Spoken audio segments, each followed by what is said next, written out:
Let's go back to the SEC. Auburn and Texas A&M this weekend. Can Auburn bounce back? What you got, Cole? This is a really interesting game that's kind of lost in the shuffle because there's no longer a number attached to Auburn's name, which also I find ridiculous. Auburn, you don't need to penalize that much by losing by less than a score out on the road in the Palace on the Prairie. I'm just sorry.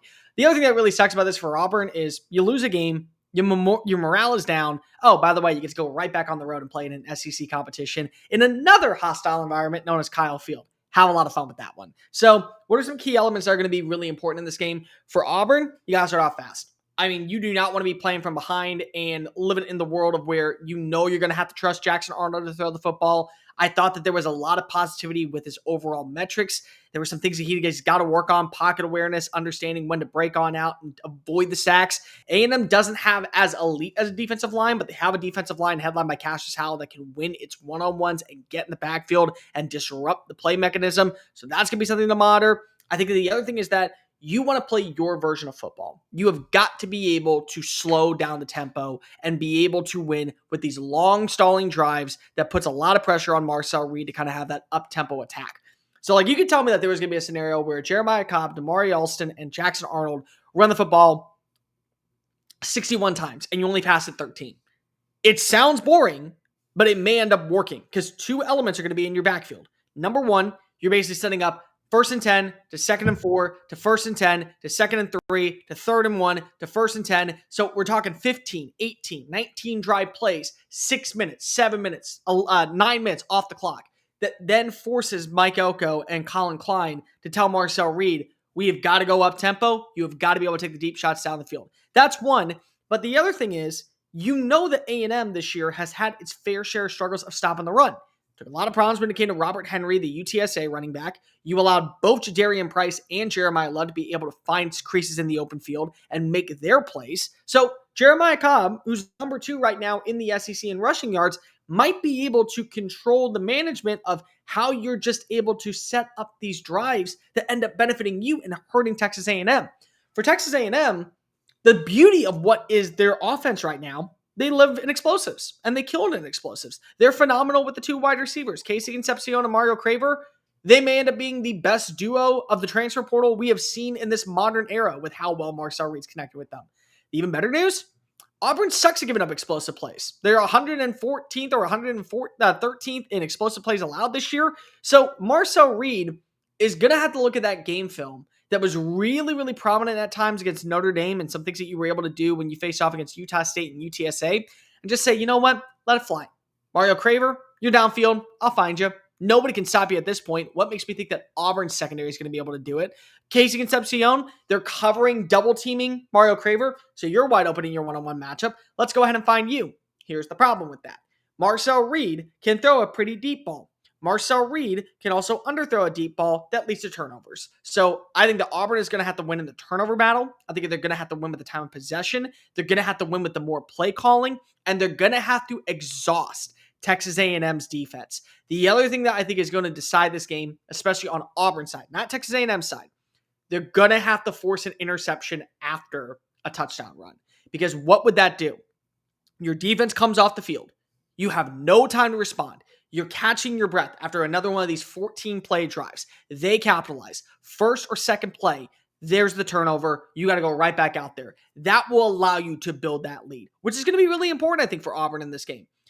My fear is that I can trust that you are going to eventually see the rushing attack of Lavian Moss and Ruben Owens take flight. And it may come in this matchup. You may be able to win against DJ Durkin's front 7, get those extra yards after contact, and show that you are a more multifaceted offense. Do you trust that Jackson Arnold is going to be able to respond?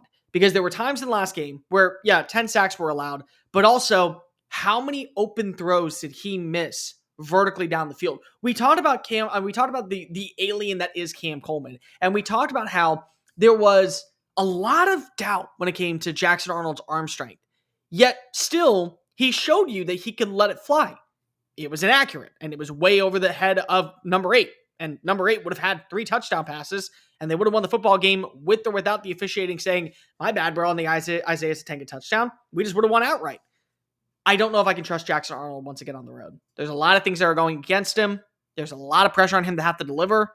I think that A&M, again, being in front of their hometown crowd and having a bye week to mentally prepare, look at the film and figure out where were the weaknesses of Jackson Arnold's game last time, it gives them a slight advantage. I will give Sleeper a little bit of love. Listen, if you're depositing, use our code CFA, get a 100% match up to $100. We will play the more or less game on Wednesday, where you pick 2 of your favorite picks or more. You can win up to 1,000 times your money. There are some free picks that you can go get right now. Like, I think Jared Goff has like 0.5 as an over-under for passing yards. So, supposing he doesn't get hurt on the first play of the game, should be relatively safe there. Bunch of free picks that you can go and stack together. Check Sleeper's terms and conditions because terms of use do apply. We appreciate Sleeper for their support. Tune in on Wednesday live at noon so we can talk about our picks. And again, appreciate Sleeper for all of their support. Tom, we're moving kind of quick through this. Do you have a prediction in this one? Give me Texas A&M 35-31. Give Auburn covering, but still losing. Give me the over in this one. I like the fact that this is at Texas A&M. I think that's going to be a decided advantage, and a pair of back-to-back road games in conference like this. That's just tough for Auburn.